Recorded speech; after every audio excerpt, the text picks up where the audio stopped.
Welcome back to another episode of ROC Boys Football, taking another look at a 2023 NFL mock draft for my Buffalo Bills. If you guys are a friend of the channel, you know I rock with the Buffalo Bills, and these are my favorite videos to do because I get to blend what I love doing, evaluating some of these college prospects as they head into the NFL draft, and then talking Buffalo Bills with all the fans in the comment section. Again, if you do enjoy the content, you are a part of Bills Mafia, consider subscribing to the channel. The support you guys have shown truly means a lot. The best NFL fans in the world. And if you are taking a look at mock drafts in the middle of February, you are about it. So again, if you do enjoy the content, consider subscribing to the channel. We'll be running back a lot more Buffalo Bills mock drafts. And then more importantly, let me know in the comment section what you guys think of this draft, what positions that we need to address. Without further ado, let's get into this mock. And again, at pick 27, Bijan Robinson has been a hot topic among Buffalo Bills fans, and I'm not totally against it. If you guys watch me, you know I'm not a huge fan of taking running backs in the first round. Bijan Robinson is a different player. And especially when you look at this wide receiving class in 2023 in terms of the NFL draft, it's not a great class. And if you're looking at an offensive playmaker that can kind of provide a spark to an offense, Bijan Robinson might be your best bet. And again, the Buffalo Bills have tried a lot of different running backs through the NFL draft, whether it be Zach Moss from Utah, Devin Singletary from FAU, and even James Cook coming from Georgia last year. Bijan Robinson is different. He's a different running back. He's the best running back I've evaluated since Saquon Barkley out of Penn State not a very long time ago, but a while ago. I think Bijan Robinson is he's a good bet to provide some spark, and you want to run the football without Josh Allen having to take 10-plus carries a game. Bijan Robinson can do that. He's also very good out of the backfield as well, and then you can kind of use James Cook to spell Bijan Robinson a little bit, and that's probably where James Cook is best off. He's not a guy you want taking 15 to 20 carries, more of a guy that you want to get some touches out in space and let him be a playmaker in space. But in terms of Bijan Robinson can come in year one and be one of the best running backs in the NFL. I think that's how good he is. That's how good he was at Texas. It was basically impossible to tackle at times. Now, if a guy like Joey Porter Jr. falls, I think you got to take a look at him. But again, we're going to go with Bijan Robinson. I think this Bills team, and I think a lot of Bills fans, you guys would agree with me, Josh Allen and Stephon Diggs kind of ran that offense. But in terms of other talent around Allen and Diggs, it's not really there. I mean, I think Gabe Davis is solid, but he's not a great playmaker. And you see Kayshon Boutte sitting there at 56. I'm not totally opposed to that. Let's take a look at the wide receivers available. Jalen Hyatt is some super speed. I just have too many question marks about Jalen Hyatt and his ability to deal with the physicality at the next level. He's got that 4.3, sub 4.3 speed, supposedly. We'll see at the combine. I just have a lot of question marks about him dealing with press coverage. You never really saw him do that at Tennessee because they ran a lot of stacks. Probably, and then Kayshon Boutte, just too many off. I'm kind of soured on Kayshon Boutte. Trenton Simpson, this would make just way too much sense for the Buffalo Bills. He's a guy that, if you asked me to do a mock draft 2 months ago for the Buffalo Bills, I probably would have taken Trenton Simpson in the first round. He's a guy that you might need to replace Tremaine Edmunds. There's no better guy to do it than Trenton Simpson. I think Trenton Simpson, he's not as polished of a linebacker as a guy like Jack Campbell from Iowa, who the Cowboys took at 58. But man, does he have all the traits to be an elite linebacker at the next level. Anything you have and you ask linebackers to do at the next level, play in space, be able to blitz, carry tight ends up the seam, tackle running backs in space or out in the flat. Trenton Simpson can do that. And again, the film wasn't necessarily great, but I think you can teach him to be a smarter linebacker. You can't teach the traits that he has. And I expect him to be a guy that's more a solid top 50 pick after the combine and he tests at a super high level, which I expect him to do. But if he is at 59, I think you take a stab at the traits. Again, very similar prospect to what Tremaine Edmunds was. And if you can't pay Tremaine Edmunds the money that he wants, Trent Simpson can come back and play a very, very similar brand of what Tremaine Edmunds does. And then you have Matt Milano right next to him. I think that'd make a lot of sense. Pick 91. This is maybe where you look at the interior offense line. Cody Mock would be, I really would not complain if Cody Mock was the pick at 91. Taking a look at this interior offensive line class, I'm a huge fan of Andrew Voorhees. He's a guy that you talk about wanting to be more physical on the line of scrimmage.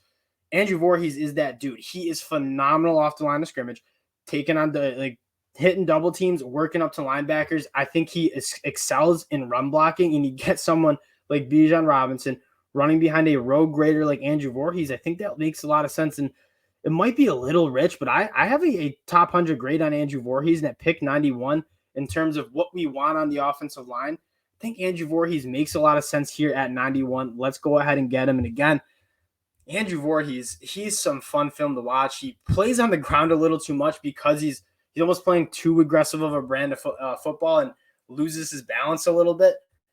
But I want that. I want a road grader. I want a guy who's 6'6", 325 pounds and an absolute bear against the run. And he's played some tackle as well. 402 snaps at tackle for USC in 2021.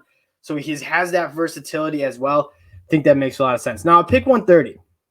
I would like to note, if we don't get Bijan Robinson at 27, Roschon Johnson was phenomenal behind Bijan Robinson at Texas. I think Zach Evans is also another guy. So if you don't take Bijan Robinson at 27, guys like Roschon Johnson, Zach Evans, even Eric Gray, I like those guys at pick 4, maybe even round 4, maybe even round 5.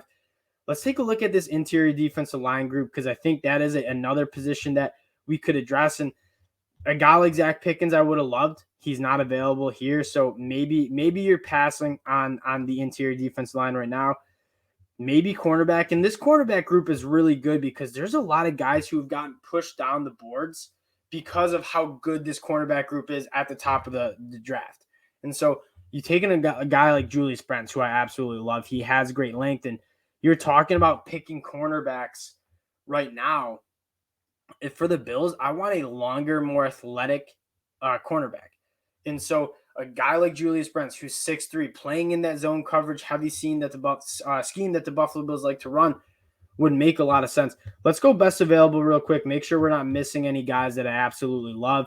Marvin Mims, if you want it, let's take a look at that wide receiver class real quick too, because Marvin Mims is one of my favorites. He's a guy that I think is criminally underrated. And again, heading into 2022, like Marvin Mims was a top 50, maybe even a first round kind of guy. Marvin Mims is a very polished wide receiver. That being said, I'm very high on Khalil Shakir coming from Boise State, so I'm not pressing too much for a wide receiver, especially having addressed that position. Oh, excuse me. Ooh, I would like to take a look at the safety class. If Trey Dean's available, and you talk about a replacement for Jordan Poyer, guys like Micah Hyde, Jordan Poyer getting old.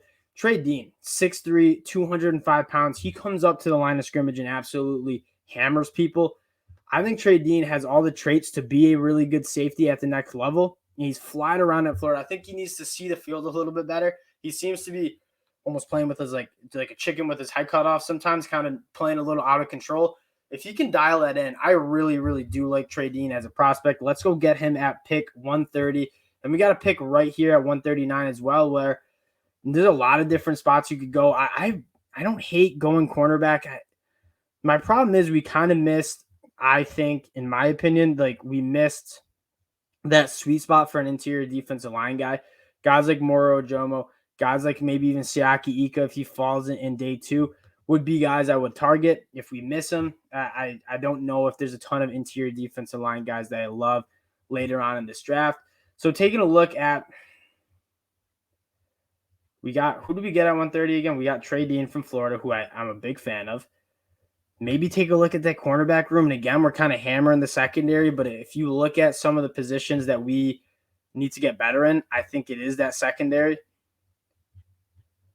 Take a look at, I could go get a guy like Julius Brents, who I think is going to be so good at the next level. He's got all the traits to be really good. He's got great hands. He's 6'3", plays the ball in the air really well. And you watched him at the Senior Bowl, and he showed you a lot of athleticism that you were kind of worried about. You loved the frame. You loved the length. You wanted to see the athleticism. And those one-on-ones, he did a phenomenal job keeping up with wide receivers, using his hands, putting his hands on wide receivers, only letting them move as fast as he let them. I think that would make a lot of sense there. Last pick of the draft, 205. I mean, we got our linebacker in Trent Simpson, who I'm a huge fan of. McClendon Curtis, here's another guard. He's listed as tackle. He's going to play guard. He's got 35-inch arms, and I think he can play tackle, kind of like a Spencer Brown prospect who's just really, really big, really, really physical. I like McClendon Curtis's game a lot. Taking a look at the other tackles on this board, Warren McClendon is not really a guy. I would go McClendon Curtis here.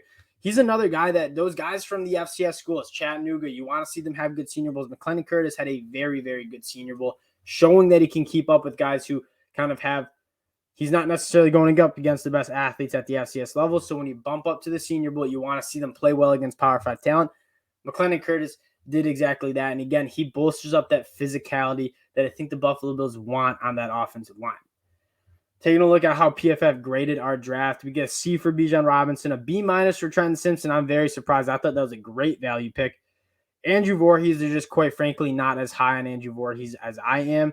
And again, we kind of got some sleeper guys. Now, the one thing I would have liked to do differently is address the interior defensive line. And I think the best way you would do that is maybe pass on a guy like, I don't want to pass on Trenton Simpson, though, because I think he's perfect for, like, if you're not going to pay Tremaine Edmunds all that money, Trenton Simpson is a guy that can do very similar things to what the same things that Tremaine Edmunds was talked about out of Virginia Tech when he was drafted. The same things are being told about Trenton Simpson. And I love Tremaine Edmunds. I don't think he progressed as many Bills fans necessarily hoped for. And so Trenton Simpson to come and replace him, you don't have to spend all that money on Tremaine Edmunds, I think makes a lot of sense.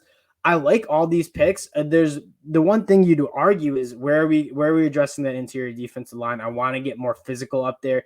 A guy like Mozzie Smith, Siaki Ika, Moro Jomo, Keandre Coburn could have been picks maybe in that 91 to 130 range, but I really like where we addressed our needs. And this was a pretty solid draft, especially from a standpoint of getting those fits for what we need to replace for the Buffalo Bills. Again, very successful draft, in my opinion, for the 2023 NFL draft. Again, if you do enjoy the content, consider subscribing to the channel. Let me know in the comment section what you guys thought, and we'll talk to y'all later. Go Bills.